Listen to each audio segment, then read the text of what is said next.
ଥରେ ଗୋଟିଏ ସିଂହ ତା ଗୁମ୍ଫା ଭିତରେ ଶୋଇଥିଲା।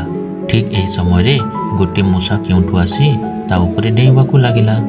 ଏହା ଫଳରେ ସିଂହର ନିଦ ଭାଙ୍ଗିଗଲା। ସିଂହର ନିଦ ଭାଙ୍ଗିଯିବାରୁ ତାକୁ ବହୁତ ରାଗ ଲାଗିଲା ଏବଂ ସେ ମୂଷାଟିକୁ ନିଜ ପଞ୍ଝାରେ ଜାବୁଡ଼ି ଧରିଲା ଓ ତାକୁ ମାରିବା ପାଇଁ ଚିନ୍ତା କଲା। ମୂଷା ବହୁତ ଡରିଗଲା ଏବଂ ଡରରେ ଥରିବାକୁ ଲାଗିଲା। ମୂଷା ଡରି ଡରି ସିଂହକୁ କହିଲା, ହେ ସିଂହ ରାଜା, ମୋତେ କ୍ଷମା କରିଦିଅ। ମୋ ଠାରୁ ବହୁତ ବଡ଼ ଭୁଲ ହୋଇଗଲା। ଯଦି ଆପଣ ମୋତେ କ୍ଷମା କରିଦେବେ ଓ ଛାଡ଼ିଦେବେ ତାହେଲେ ଆପଣଙ୍କର ବହୁତ ଉପକାର ହେବ ଏବଂ ଏହି ଉପକାରକୁ ମୁଁ ସମୟ ଆସିଲେ ନିଶ୍ଚୟ ଶୁଝିଦେବି। ଏହା ଶୁଣି ସିଂହକୁ ମୂଷା ଉପରେ ଦୟା ଆସିଲା ଏବଂ ଭାବିଲା ଗୋଟିଏ ଛୋଟିଆ ଭୁଲ ପାଇଁ ଏହାକୁ ମାରିବା ଉଚିତ ହେବ ନାହିଁ। ଏହାପରେ ସେ ମୂଷାକୁ ଛାଡ଼ି ଦେଲା। କିନ୍ତୁ ସେ ମନେ ମନେ ହସିବାକୁ ଲାଗିଲା ଏବଂ ଚିନ୍ତା କଲା, ଏହି ଛୋଟିଆ ଜୀବ ମୋର କ'ଣ ଉପକାର କରିବ।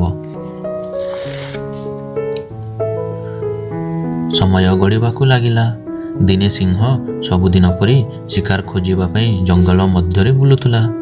ଠିକ୍ ଏହି ସମୟରେ ଗୋଟିଏ ଶିକାରୀ ବହୁତ ଚାଲାକର ସହିତ ସିଂହଟିକୁ ନିଜ ଜାଲରେ ଫସାଇ ଦେଲା।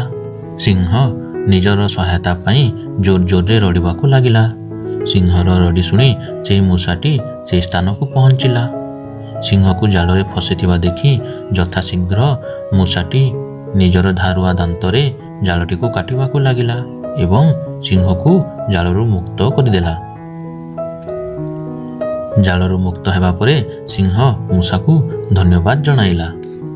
ସେହିଦିନ ସିଂହ ବୁଝିପାରିଲା ଯେ କୌଣସି ପ୍ରାଣୀର ପ୍ରତିଭା ତାର ବଡ଼ ଶରୀର ବା ଛୋଟ ଶରୀରରୁ ଜଣାପଡ଼ିନଥାଏ ଏବଂ କେବେ ମଧ୍ୟ ଛୋଟ ବଡ଼ର ଭେଦଭାବ କରିବା ଉଚିତ ନୁହେଁ। ସବୁବେଳେ ସମସ୍ତଙ୍କର ସାହାଯ୍ୟ କରିବା ଉଚିତ।